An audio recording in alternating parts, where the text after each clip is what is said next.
और मैं अनुरोध करती हूँ सभी गणमान्य लोगों से कि वे मंच पर आएं और दीप प्रज्वलन कर कार्यक्रम की शुरुआत करें। एक शुभ शुरुआत दीप प्रज्वलन के साथ।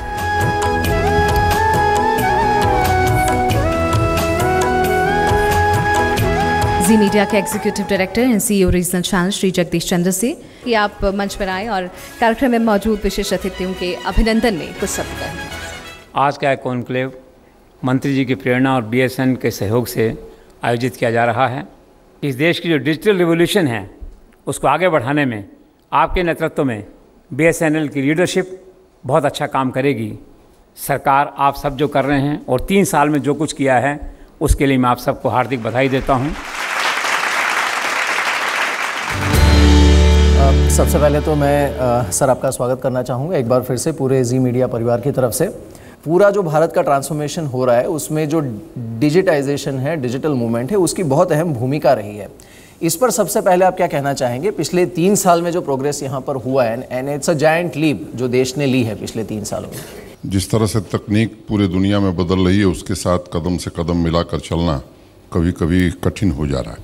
और आज के युग में जो डिजिटलाइजेशन का कार्यक्रम है वो जितना तेज गति से बढ़े वो आवश्यक है और उस दिशा में सरकार काम कर रही है। तो आज से 5 वर्ष के बाद या 10 वर्ष के बाद का जो भारत होगा उसके लिए आपका डिजिटल विजन क्या है? 5 वर्षों में पूरी तरह से परिवर्तित परिदृश्य आपको दिखाई पड़ेगा। अब एक ही टैक्स प्रणाली, एक देश और एक टैक्स पूरे देश में लागू हो जाएगा जिससे चीज़ों के दाम भी कम होंगे। तो मुझे लगता है कि इससे यह एक क्रांतिकारी कदम है और सबसे बड़ा रिफॉर्म मैं इसे मानता हूँ। बिल्कुल। एक आखिरी प्रश्न होगा सर आपसे, क्योंकि रेलवे का भी कार्यभार आप संभालते हैं। इसमें जो ट्रांसफॉर्मेशन होना है इसमें सबसे बड़ी चुनौती अभी भी आपको क्या महसूस होती है? 5 वर्ष का एक रोड मैप भी सरकार ने तैयार किया है 8.5 लाख करोड़ रुपए के निवेश का, जिससे भारतीय रेल की तस्वीर बदलेगी। और अंतिम जो लक्ष्य है वो ये है कि ऑन डिमांड रिजर्वेशन इस देश में मिल सके। और दूसरा, गुड्स ट्रेन टाइम टेबल के हिसाब से नहीं चलती हैं। मुझे लगता है कि इस चुनौती का सामना सफलतापूर्वक सरकार कर पाएगी। धन्यवाद, नमस्कार। प्रधानमंत्री नरेंद्र मोदी का सपना न्यू इंडिया कैसे आगे बढ़ेगा, 1-on-1 डिस्कशन करेंगे ऑनरेबल मिनिस्टर सर के साथ। और मैं बुलाना चाहूंगी honourable minister PP Chaudhary ji को स्टेज पर। और इसके साथ साथ I would like to invite Mihir sir, editor Zee business.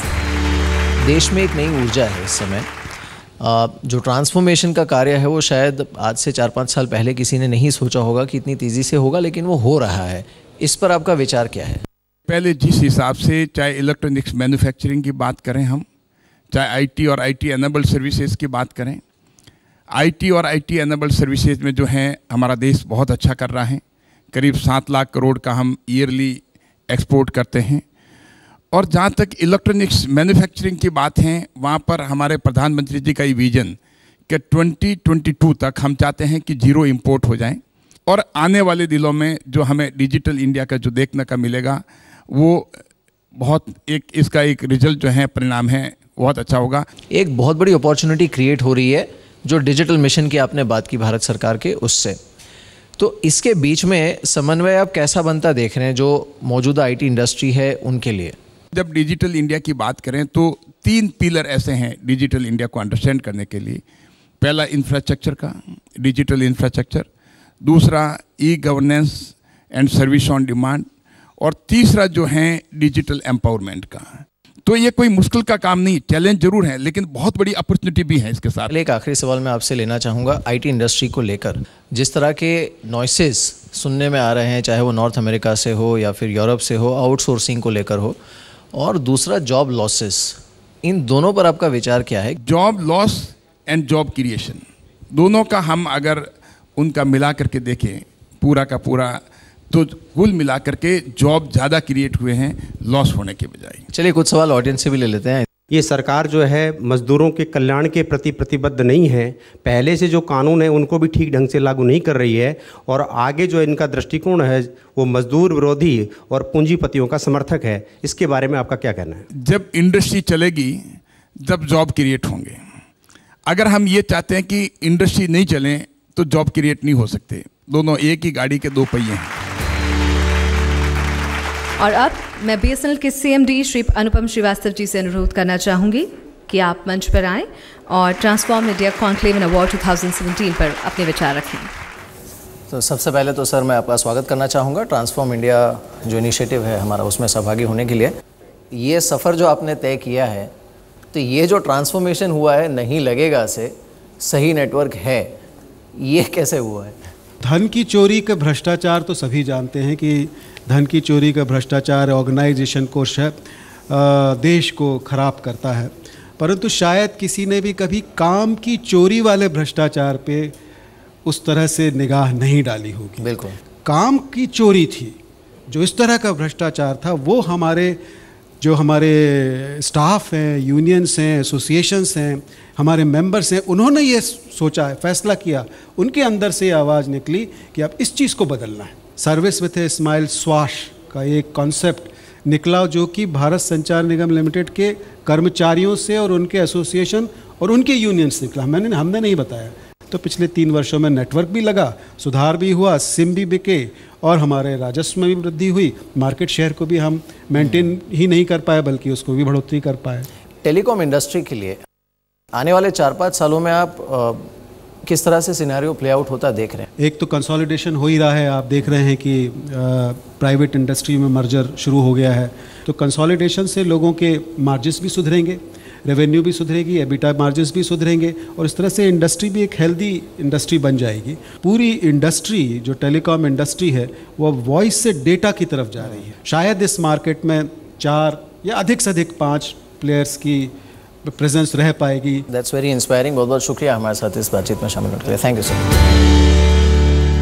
शिक्षा प्रणाली से भारत की तस्वीर कैसे बदलेगी, क्या उससे भी ट्रांसफॉर्म इंडिया पर कोई असर पड़ेगा, इस पर हमारा नेक्स्ट सेशन है। नेक्स्ट पैनल को मैं इनवाइट करूंगी स्टेज पर दिल्ली यूनिवर्सिटी के पूर्व वाइस चांसलर दिनेश सिंह, इसके साथ शिवलिनी यूनिवर्सिटी के फाउंडर अतुल खोसला साहब को, BSN के मुकुल कानटकर को और इसके साथ साथ सुपर 30 के आनंद कुमार को मैं मंच में इनवाइट करूंगी। इसके साथ ही विवेक शांडिल्य को भी इनवाइट करूंगी इस सेशन को मॉडरेट करने के लिए।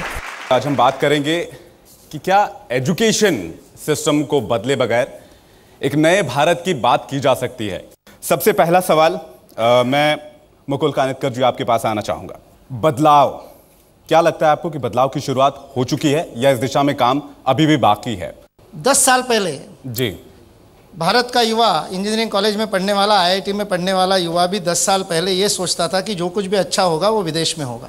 आज का युवा कहता है जो दुनिया में हो सकता है वो यहाँ क्यों नहीं हो सकता। सरकार के सामने ये चुनौती है कि इस मानसिक परिवर्तन के अनुरूप नीतियाँ बनाए, कौशल विकास के लिए योजना बनाना, उसी के साथ साथ जो स्वावलंबन की बात, मेड इन इंडिया की बात है, वो जो सारी बातें एक साथ जो हो रही है वो सब मिलकर के इस चुनौती को उत्तर देने का प्रयत्न है जो युवा में की मानसिकता में परिवर्तन आए। आनंद जी आपसे सवाल है मेरा, एजुकेशन सिस्टम में जो बदलाव चाहिए, जिस स्किल इंडिया की बात कर रहे थे मुकुल जी, उसके लिए क्या कहेंगे आप? बड़े पैमाने पर शिक्षकों का हुजूम तैयार किया जाए, उन्हें ट्रेंड किया जाए और उन्हें बच्चों को इस तरह से ट्रेंड करने की सलाह दी जाए, सीख दी जाए ताकि बच्चे ज़्यादा से ज़्यादा इनोवेटिव हो पाए। अतुल खोसला जी, यूनिवर्सिटी चलाने में और बेसिक एजुकेशन के बच्चों को यूनिवर्सिटी तक पहुंचाने में भारत में एक बड़ी चुनौती है।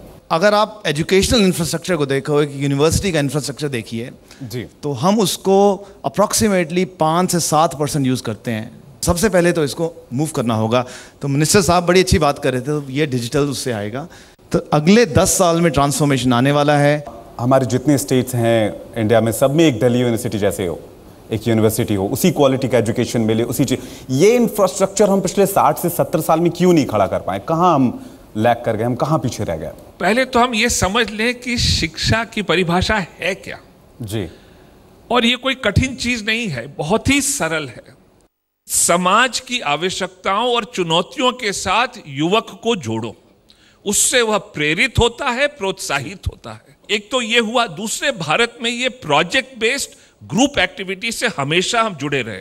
अगर हम ये चीजें जोड़ें तो भारत आगे निकल सकता है और भारत का समय फिर आएगा, ये कभी दब नहीं सकता। आनंद जी आपके पास आना चाहूंगा। प्राथमिक शिक्षा पर यूनिवर्सिटी से भी ज्यादा ध्यान देना होगा, यही हमारा मानना। भारत में एक बहुत बड़ी क्रांति शुरू हुई है कि गुरुकुलों का पुनर्स्थापन हो रहा है युगानुकूल रूप में, क्योंकि जहां सर्वांगीण और समग्र शिक्षा मिलेगी वहीं पर बच्चा आगे जाएगा।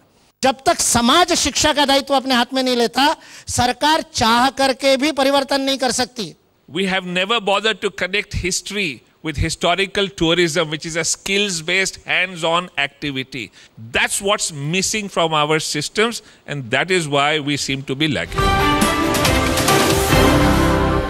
Now the new topic, नया इंडिया 2022, और इस पैनल डिस्कशन के लिए मैं अपनी सहयोगी और the very beautiful Rubika Liyaquat को बुलाऊंगी। न्यू थीम्स ऑफ ट्रांसफॉर्मेशन, उसी थीम्स पर हम बात करने वाले हैं और ख़ास पैनल मेरे साथ यहाँ पर मौजूद है ब्रांड बाहुबली। आनंद नीलकंठन साहब हमारे साथ यहाँ पर हैं। आप इनके बगैर बजट रूम्स तलाश ही नहीं सकते, ओयो रूम्स। रितेश, बहुत बहुत स्वागत है आप। हमारे साथ डॉक्टर अश्विनी हैं जो कि डायरेक्टर जनरल हैं national institute of electronic engineering and information technology. Aseem Chawla साहब हमारे साथ है, पार्टनर हैं और टैक्स प्रैक्टिस लीडर हैं at Phoenix legals. Sumit Mahajan साहब नेशनल लीडर है एडवाइजरी ब्रांड थॉर्नटन के। चलिए तो शुरुआत करते हैं। सबसे पहले सर मैं आपसे पूछना चाहूँगी, आप आज से 5 साल बाद इंडिया को कहाँ देखते हैं 2022? यही माननीय प्रधानमंत्री महोदय का भी हर सोच में, हर विचार में, हर बात में उनका एक कहना रहता है, IT + IT is equal to IT। That is India today plus India talent will be India tomorrow. तो जो इंडिया टुमारो की हम बात कर रहे हैं, दैट इज़ द नया भारत। हमारे जो नागरिक हैं वो कम से कम चाहे लिटरेट हो ना हो, पर डिजिटली लिटरेट होना ज़रूरी है, क्योंकि जिस तरह digital payment, make in India, digital literacy, skill India, startup India, ये जितने भी नए इनिशिएटिव्स भारत सरकार ने लिए हैं, उसके लिए हर नागरिक को डिजिटली लिटरेट होना ज़रूरी है। आने वाले 5 सालों में कितने और रितेश आपको नज़र आते हैं? हमारा देश एक्चुअली उन देशों में से है जहाँ पर यंग लोग बहुत जल्दी काम करना शुरू कर लेते हैं। एक तो हमारे देश की एक बड़ी इंटरेस्टिंग स्किल सेट है जो कि काफ़ी कम लोग जानते हैं, कि हम बहुत जल्दी लीप फ्रॉग करते हैं। पहली बार फैमिलीज़ अपने बच्चों को प्रमोट करें कि आपको कुछ नया करना है, चलो जा कर के आप करें। और इसका महत्व ये है कि पहले जो सिर्फ इंजीनियर और डॉक्टर बनते थे, अभी वो आर्टिस्ट बनेंगे, अभी वो आर्किटेक्ट्स बनेंगे, और वही सारी चीज़ें ओवर टाइम इंडिया को एक सुपर पावर की तरफ लेकर के जाएंगे। साक्षी मलिक के पिताजी हमारे साथ यहाँ पर हैं। Big round of applause for them. Sir मेरा सवाल ये है, कितनी और साक्षी मलिक हम 2022 में देखें? पहले स्टेडियम में 2 या 3 लड़कियां प्रैक्टिस करती थी, अब साक्षी का मेडल आने के बाद में उसी स्टेडियम में कम से कम भी 30 या 32 लड़कियां प्रैक्टिस करती हैं। We are changing and the pace is very very fast. You know, it's very pacey.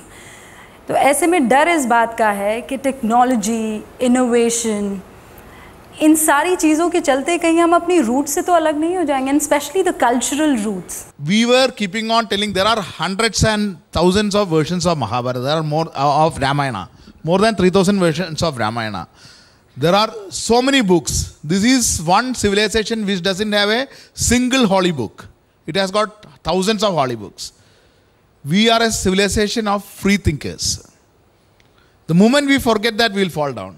We have in last 50 or 60 years, we have been concentrating only on engineering. I am an engineer who was forced to take engineering because that's an insurance which my parents took, so that I will not starve. Definitely looking at me, you know I am not starving.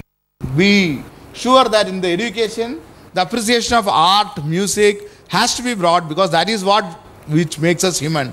Otherwise, we will be just a tech-oriented robots.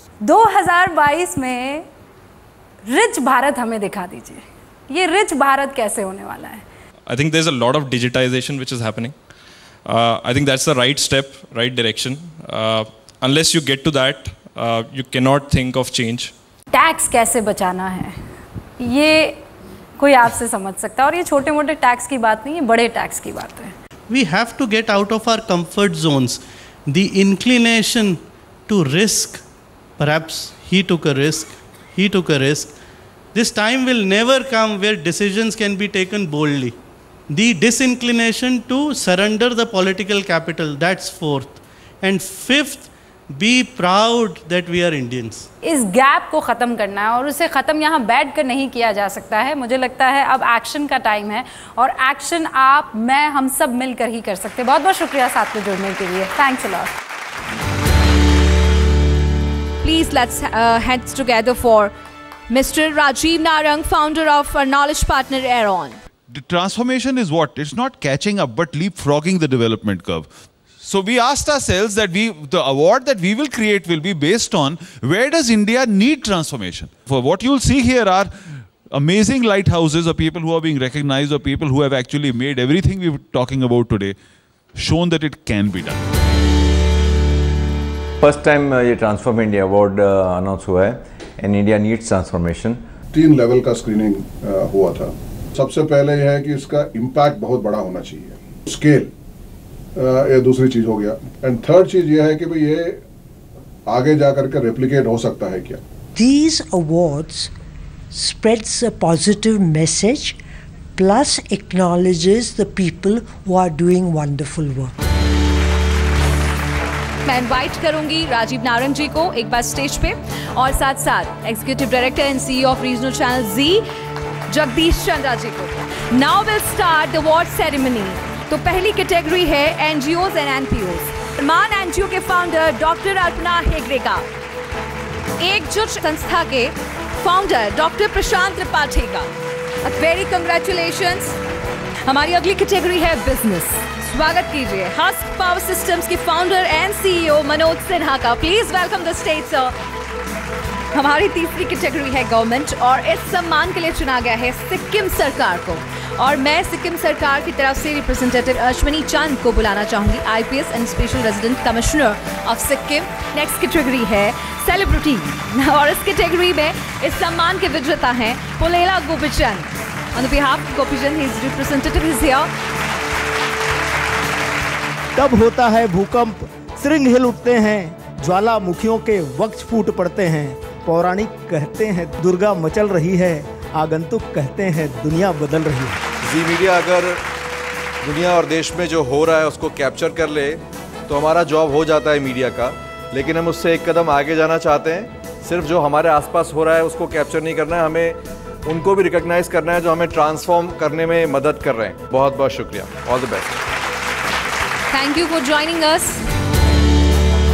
Well, I'm very thankful and honored and humbled to receive this award at national level. हमें बहुत ही खुशी हुई कि हमें ये award मिला। ये काफ़ी मोरल बूस्टर होता है इस तरह का अवार्ड, और समय समय में पर मिलने से अच्छा लगता है।